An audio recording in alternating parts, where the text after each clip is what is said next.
The next paper is from Cardiff University. The topic will be comparative study of Fischer-Tropsch synthesis with carbon monoxide hydrogen and carbon monoxide hydrogen nitrogen mixtures. Paul Collier will deliver the talk. Co-authors are Graham Hutchings and M. Johns.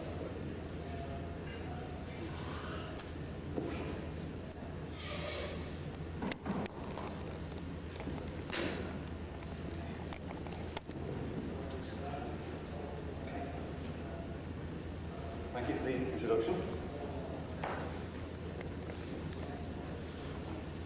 As has just been said, I'd like to tell you about some of the work we've been doing at Cardiff University on Fischer-Tropsch synthesis. Our Fischer-Tropsch team at Cardiff consists of myself and Graham Hutchings and Larry Jones. I want to tell you about some of our latest results that we've achieved lately. So to give you a brief overview of the presentation, I'll make some introductory remarks and then say something about the experimental methodology that we've used in our work, which consists of catalyst preparation, catalyst testing, and then move on to some in situ powder XRD that we've done with some of our cobalt catalysts, or one catalyst in particular. I'll tell you about the catalyst testing results, and in particular, I've got data for 3 catalysts, which is the cobalt zirconia silica catalyst, cobalt manganese oxide, and a ruthenium manganese oxide catalyst. And then, as I just said, the in situ study of one of the catalysts, which is the cobalt manganese oxide catalyst. And then finally, some concluding remarks and acknowledgements. So, by way of introduction, a lot has already been said so far this afternoon on general principles of Fischer-Tropsch chemistry, so I'll make this brief. As you all know, there's a resurgence of interest in Fischer-Tropsch chemistry at the moment. Put simply, there are probably 3 main reasons for that. The first of which is the stranded natural gas reserves that everybody's talking about. It's one of the buzzwords and one of the industry driving factors. And secondly, clean synthetic fuels for existing markets and developing markets. And finally, of course, as we know at the moment, the price of crude oil is quite high at the moment. Although it's not expected to stay at this level, it's certainly making Fischer-Tropsch chemistry more competitive. So, Fischer-Tropsch technology in the past has been traditionally operated as a 2-stage process. The first of which is obviously syngas generation, and our most popular route is also thermal reforming.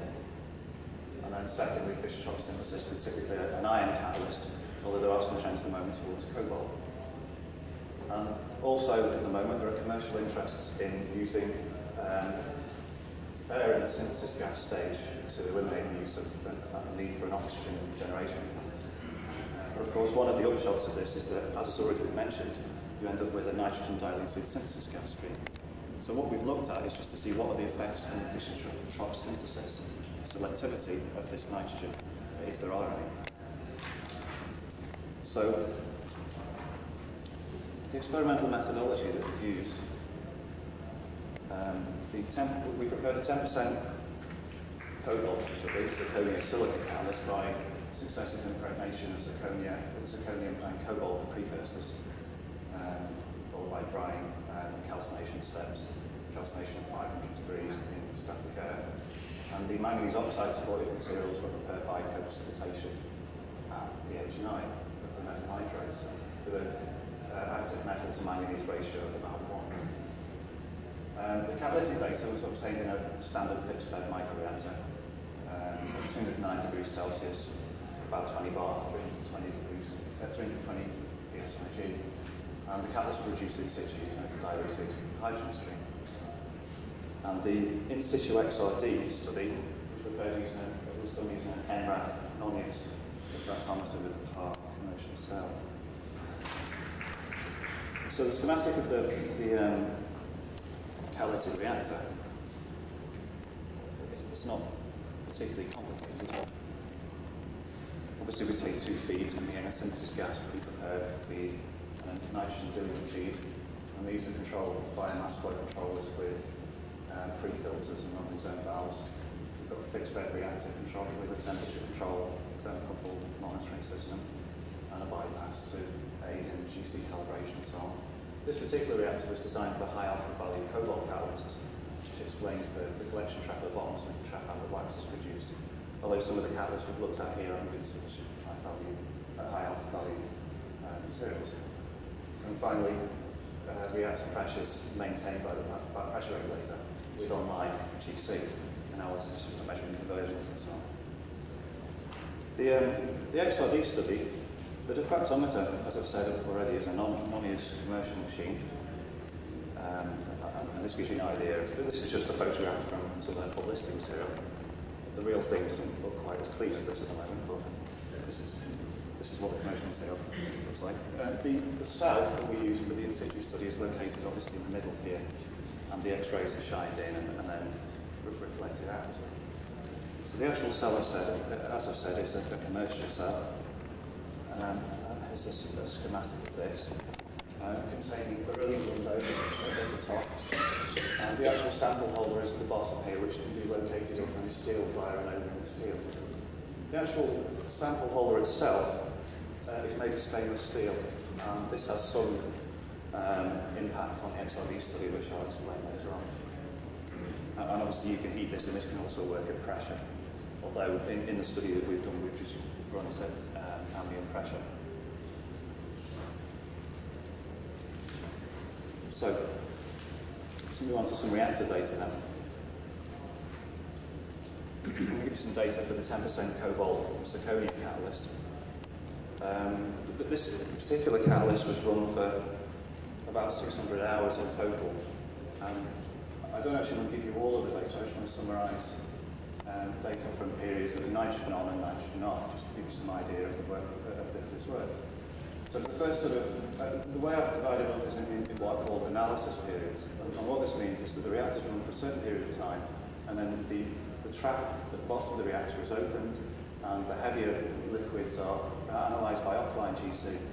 And all of the data is then combined to give average molar CO conversions and also average selectivities and so on in a standard approach. So for the first two analysis periods, there was nitrogen at 40% in the inlet feeds of the reactor. And then the second two, towards the end of the run, the nitrogen is then switched off. Now, the runs are conducted with a constant GHSV of 2,000 hours to -1. So obviously the upshot of this is that the nitrogen and CO partial pressures in the second part of the study are higher. What we find is that, not surprisingly, given the kinetics for cobalt, our CO conversions are higher when the nitrogen is switched off. So looking at the selectivity for this cobalt zirconia silica catalyst, there does actually seem to be, there's no particular effect of the nitrogen diluent on and off on the selectivity. The four analysis periods are here, the first two with nitrogen, the second two without nitrogen. There's some change between the two of them, and this perhaps represents some fundamental change in the catalyst as it ages, rather than any effect of the nitrogen on the system. And obviously the columns going in increasing order of weight of the product.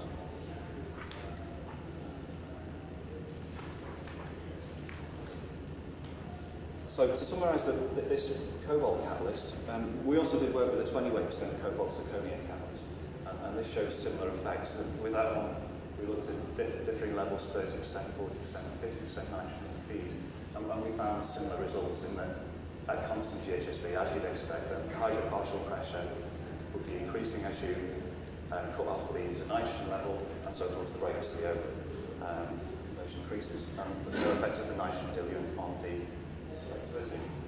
And this is represented by the alpha value for this particular 10% cobalt zirconia catalyst, which is independent of this presence of nitrogen. And as I said, there do appear to be some changes in the selectivity for the 10% cobalt zirconia catalyst, but this is independent of the presence of nitrogen.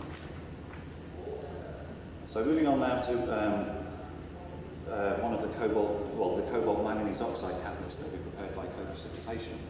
Again, the presence of nitrogen didn't impact on the CO conversion. So what I'll show you, in fact, is selectivity data for this catalyst. in a variation of the experimental procedure, this one was examined at variable GHSV rather than constant GHSV. So the effect would be to maintain the hydrogen and CO pressures. So the right axis on here illustrates the GHSV in hours to -1, and the left axis illustrates hydrocarbon reduction for methane in terms of milligrams per hour per gram of catalyst against time of life. Now obviously there's some oscillation with its catalyst.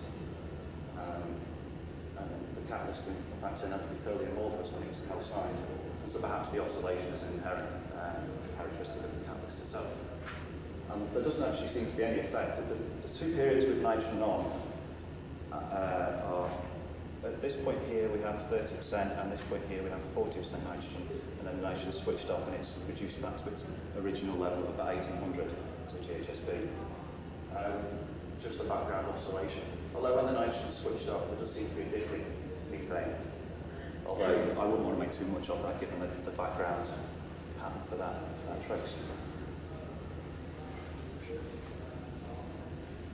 Looking at the C2 yield for this cobalt catalyst, there seems to be a lot more noise in this trace, a lot more oscillation, an awful lot more oscillation. And it's difficult to actually draw anything from this trace, even though when the nitrogen is switched on, it's about 220 hours, there does seem to be a particular peak in the yield for these compounds, and then when it's increased, there seems to be another particular burst of this. But given the noise again, it's not something that I'd want to draw too much from. So moving on to the ruthenium catalysts. If I show you time online versus CO conversion for different nitrogen levels, again there's no particular effect. This is a different GHSV, no particular effect. And the averaged trend for this against the background oscillation appears to be one of deactivation rather than any particular effect of nitrogen.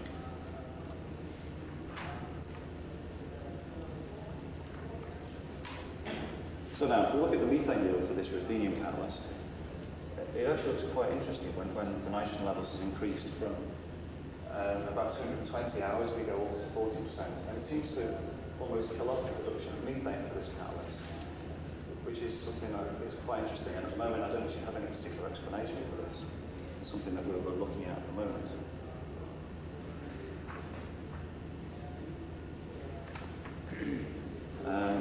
Now moving on to the C2 yield, I've inadvertently plotted the ethene selectivity twice for this, so we don't actually have an ethane selectivity. But this just looks like a background of deactivation for this particular catalyst, and the ethane selectivity also followed that trend.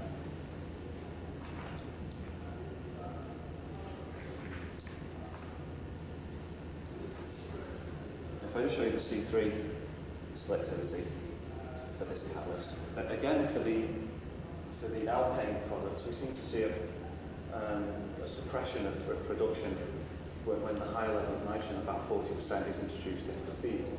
And again, I don't actually have any particular explanation for this. We're conducting further studies into this ruthenium catalyst to try and ascertain why this is happening. Right, so if I go on to the in situ XLD study that we've conducted,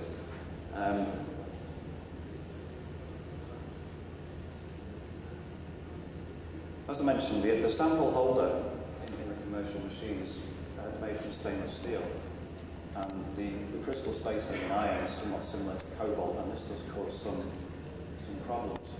So at the bottom here we've got the sample holder, and then this shows the reduction of the cobalt manganese oxide catalyst with reduction temperature. And there are some changes there, although it might take some convincing. What we're actually seeing, if I summarise the data that we've got here, we see cobalt manganese oxide spinel phase, which is in the sort of pinky red dots, which can be seen throughout the pattern, and is also present in the catalyst when it's reduced finally at 450. And of course, the peaks due to the sample holder can be identified. And we see some peaks for cobalt metal, hexagonal cobalt metal. Particularly this peak in the middle here, sort of about 48 degrees 2 theta. Now earlier on here, because we've got two peaks that kind of fall on top of each other due to hydrating cobalt oxide and the cobalt metal, it looks sort of 375 as if we've lost a component from that, which is probably the hydrated cobalt oxide, and then at 450 the heat reappears, and probably then at this point I would expect it to be the cobalt metal. So if we look now at the same catalyst when the feed is switched to carbon monoxide and hydrogen.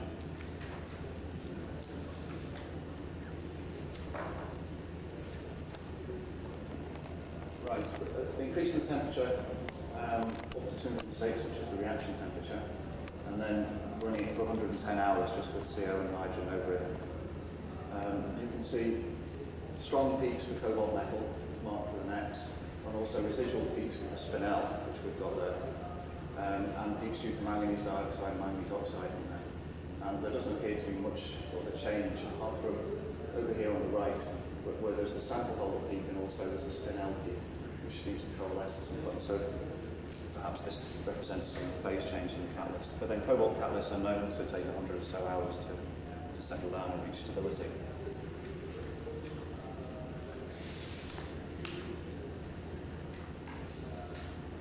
So we switch the feed over to a nitrogen diluent and examine what happens in the diffraction pack. Down the right-hand side, we have the time and line. Sorry, down the left-hand side, we have time and line. And on the right-hand side, we have the feed composition going up the catalyst. Now, the most obvious thing that happens when you switch the feed to a nitrogen dilution is you seem to lose intensity for the cobalt metal peaks and also gain some oxidized species of cobalt, particularly CO2O3. Now, there are obviously several reasons why this may be. Perhaps the stability of the cobalt metal is influenced by the nature of the feed over it, or there's some impurity that we've not been able to remove from the nitrogen feed is causing some oxidation of the metal.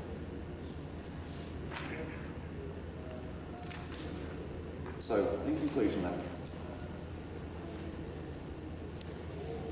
the ruthenium manganese oxide catalyst of precipitation obviously shows a pattern of deactivation. And this is something that we're looking at again to try and establish definitive data for this catalyst. And as I said, the cobalt zirconia catalyst shows increased rates of reaction when you remove the nitrogen, but then this is due to the increased partial pressure of hydrogen. And the effect of nitrogen is represented in the fact that the alpha value is broadly the same when nitrogen is there and nitrogen is not there. And it's clear that in situ XRD is a powerful tool, although the selection of material for the sample holder is obviously an important point. And finally, nitrogen dilution obviously doesn't appear to greatly affect the kinetics on cobalt, although there may be an effect with ruthenium.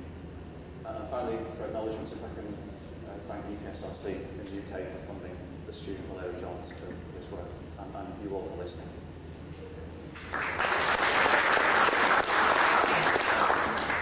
Are there questions?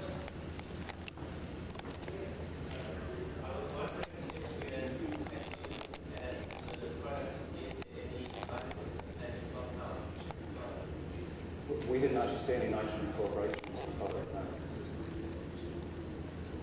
What method did you use to determine nitrogen concentrate? What method? What method did you use to determine there's no nitrogen? GCMS. I just want to comment that a few years ago we published some results on cobalt catalysts, and we found that nitrogen dilution decreases both the Schultz-Flory alpha value and certainly the conversion in the yield. But this is with cobalt catalyst. The cobalt catalyst is way different on silicon.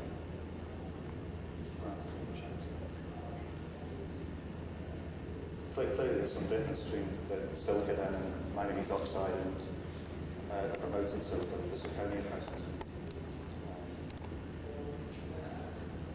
Did you check for the absence of external mass transfer limitations in your reactor? Sorry? Did you check for the absence of external mass transfer limitations in your reactor setup? When the nitrogen diluent is present, and it's only a small reactor, so the actual size of the bed is perhaps half an inch in diameter. So I wouldn't expect the mass transfer problems to be that great with that reactor. The catalyst bed is only very small as well. So. But we didn't actually conduct any particular checks to answer your question. Did you notice any non-information during the after the reaction? No. But I wouldn't expect very much with cobalt anyway. Perhaps with iron that might well be a problem, but cobalt. Since you obviously are changing the partial pressure, have you distinguished the results you observe? Is that any different than just changing the partial pressure? For the cobalt, I don't think there is, no. I don't think the nitrogen's had any effect in this system. Have you any idea, from a practical point of view, what the impact would be on the engineering cost of the system? Of having nitrogen present? Yeah. Well, that's already been outlined earlier on today. The fact that you've got a lower partial pressure of hydrogen CO, and that leads to decreased rates of reaction, because you need a bigger bed or a Bigger compressor. bigger compressor. Yeah. And then what are you going to, if you have to recycle your light gases back around to the front end, your nitrogen's going to build up. Of course, yeah. Yeah. So, Yeah. I mean, I'm not sure about the suitability of using the air in the reforming process, given the results we've got. There's no particular benefit to the process other than decrease the rate of reaction, which is obviously a benefit. Further questions? Let's thank Paul again.